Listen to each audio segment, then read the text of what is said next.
سامعين الصوت؟ سامعين القرمشة؟ مفيش احسن من كده.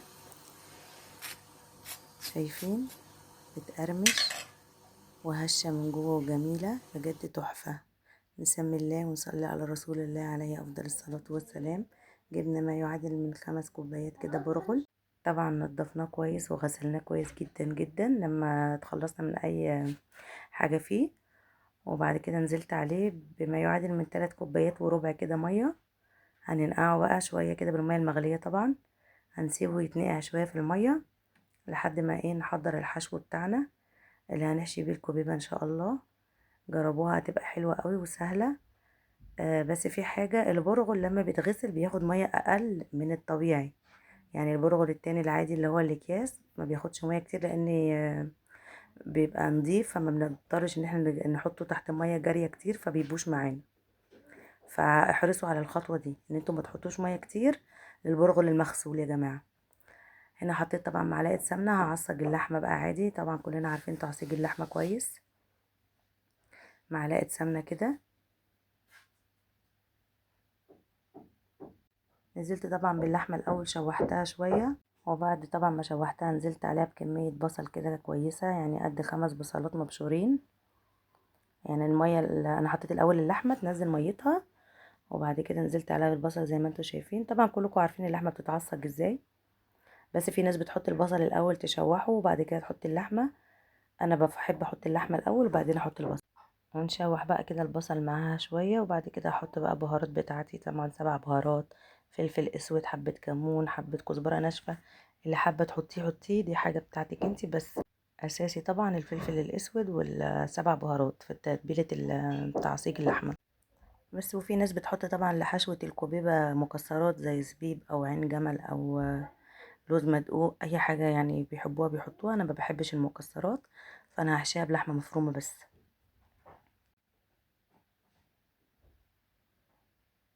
طبعا أنا نزلت بالفلفل الاسود، ودي شوية 7 بهارات.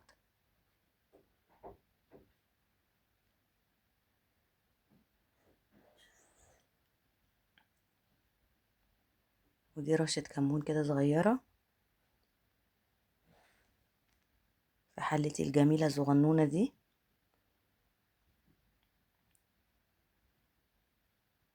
ونقلب بقى الكلام ده كله كويس كده مع بعض عشان تتعصق كويس.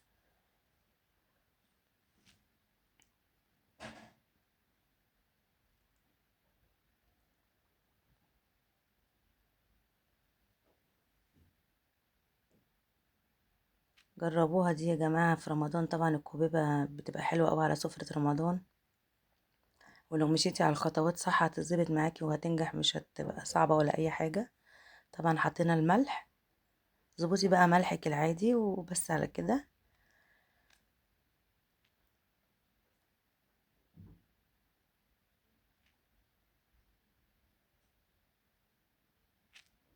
وطبعا هنتبل البرغل لان البرغل مش بيتعمل كده وخلاص، هتشوفوا دلوقتي معانا. ومش هنحط له لحوم خالص، يعني مش هحط له لحمه مفرومه. هو البرغل والتوابل وبصلايه كده مبشوره ناعم زي ما انتوا شايفين بقى، انا ضربتها في الكبه عشان تبقى ناعمه قوي. نزلت بيها.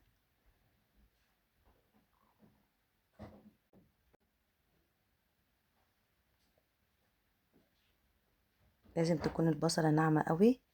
وهنا عندي يعني ما كيس نشا، يعني ما يعادل من 5 معالق كده نشا. بالظبط الكيس كان 5 معالق، هنزل بيه كله.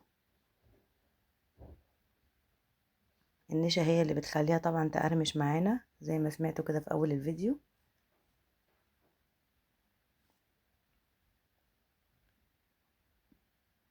وسنة كمون صغيرة،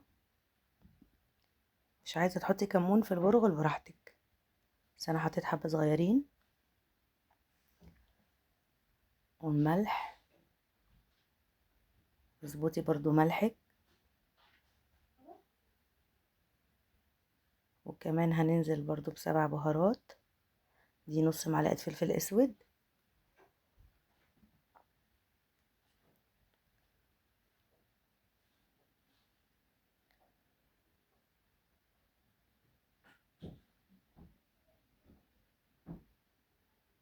وشوية بابريكا. بس هو يفضل تحطوا بابريكا اقل من كده شويه، يعني معلقه صغيره، انا كده انا حطيت معلقه كبيره. بس هي زي ما انتوا شفتوا برضو كان لونها كويس، ما كانش عامله اي تأثير.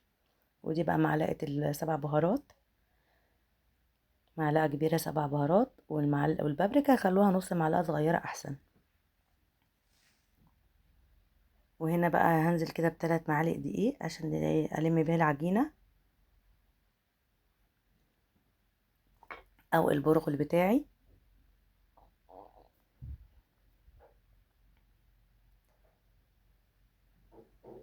ونعجن بقى الكلام ده كله كويس جدا مع بعض. ولو في كبة ممكن تاخديه لفة في الكبة، بس انا الحقيقة ما عنديش كبة. ان شاء الله يا ربنا كده يكرمني واجيب كبة باذن الله تسهل عليا شوية. هدعكه بقى كويس جدا جدا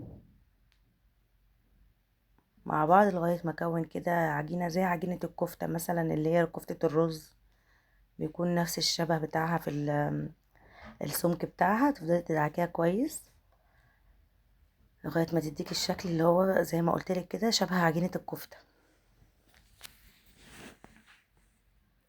بالشكل ده.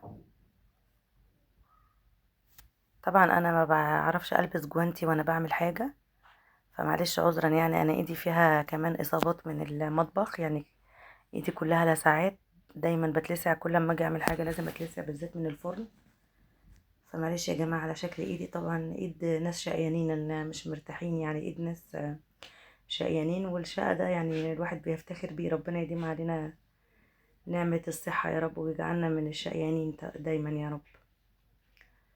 هنا بقى مسكت كورة كده كورتها وبصباعي كده بفحرها، طبعا ببل ايدي مية، بفحريها كده على قد ما تقدري، يعني كأنك بتقوري حاجة بصباعك.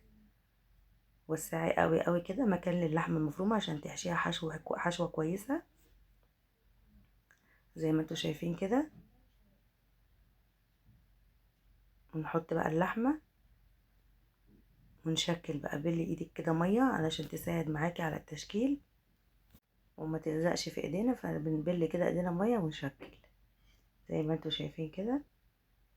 ونعمل لها كده البوز بتاعها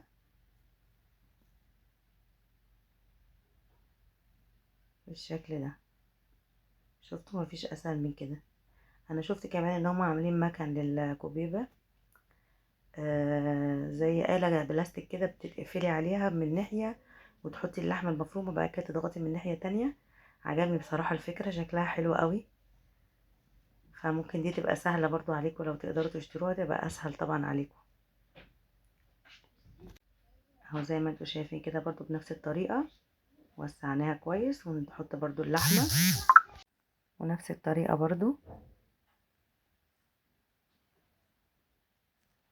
ونشكل برضو بالمية. في ناس بتبل ايديها زيت، بس هي المية احسن، بتشكل معاكي بسهولة زي ما انتوا شايفين كده. وتحاولوا تظبطي ايديكي ان هي تبقى كلها نفس المقاس. المقاس ده كويس قوي، حاولي ما تكبريش اكتر من كده. نعمل واحدة كمان مع بعض عشان بس تعرفوا الفكرة ماشية ازاي.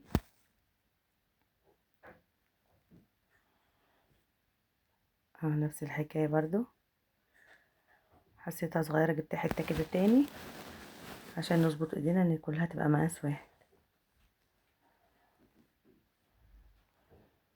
كأنك بتقوري بتنجان مثلا او حاجة، سهلة جدا.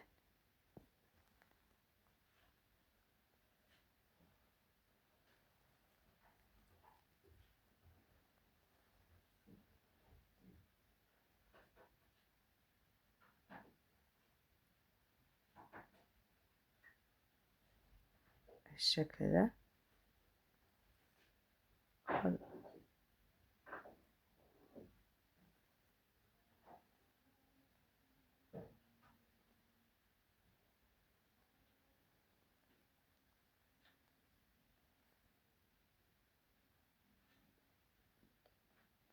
خلصنا كده، هنخلص كل الكمية زي ما انتوا شايفين. طبعا حطيتها على الصينية دي في الفريزر عشان تبقى محطوطة على حاجة مستقيمة لحد ما تلجت معانا. وبعد كده ببتدي بقى ان انا احطها في اكياس واحطها في الفريزر علشان ما تلزقش ببعضها. لازم تتلجيها الاول وبعد كده تفرزيها في الاكياس.